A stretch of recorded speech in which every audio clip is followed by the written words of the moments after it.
এগুলো আমাদের বড় গরুগুলো সবগুলো 1.5 বছর 2 বছর এরকম আর কি। কারণ 2 বছর। হ্যাঁ, কারণ আপনি জানেন যে একটা গরু যদি ঠিকমতো পর্যাপ্ত সময় না দেয় জি। তাহলে এই গ্রোথে আনন্দ যায় না। আচ্ছা, এগুলো খাবার দাবার দেন কি ভাই? এগুলা খাবার আমাদের আসলে পর্যাপ্ত ঘাস, ঘাস। ঘাসের উপরে ডিফেন্স, ঘাসের সাথে আমরা ভুট্টা ডাইরেক্ট গাছটা কাইটা দিয়ে দেই। আর তারপরে দানাদার যেগুলা ভুসি, খই, তারপরে আপনার ছোলা, ওই আইটেমগুলো দেই আর কি। আচ্ছা আচ্ছা, তাহলে কিন্তু এগুলো কি ঠিকা বিক্রি হবে নাকি ভাই? হ্যাঁ, ঠিকা বিক্রি হবে। তবে গরু একদম প্রাকৃতিক খানা খাওয়াইয়ে লালন পালন করতে আছি। আপনি দেখেন যে মাশাআল্লাহ এই যে গরু, হ্যাঁ, এই যে দেখেন শরীর একদম টাইট বডি। মাশাআল্লাহ ভাই। কারণ যারা গরু চিনে তারা বুঝে যে গরুটার বডি লুজ থাকবে, এটা চর্বি বেশি হইব, ওজন হইব না। হ্যাঁ ওজন হইব না, দেখতে বড় দেখা যাবে ওজনে হস। আর যে গরুগুলো দেখবেন বডি টাইট, এটা চর্বি হইব না।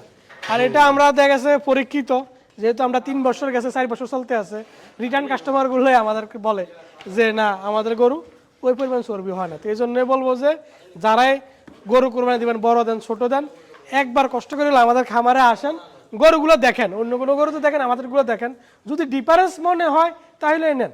আচ্ছা আচ্ছা, ঠিক আছে ভাই, ধন্যবাদ আপনাকে। ওকে ভাই, আসসালামু আলাইকুম।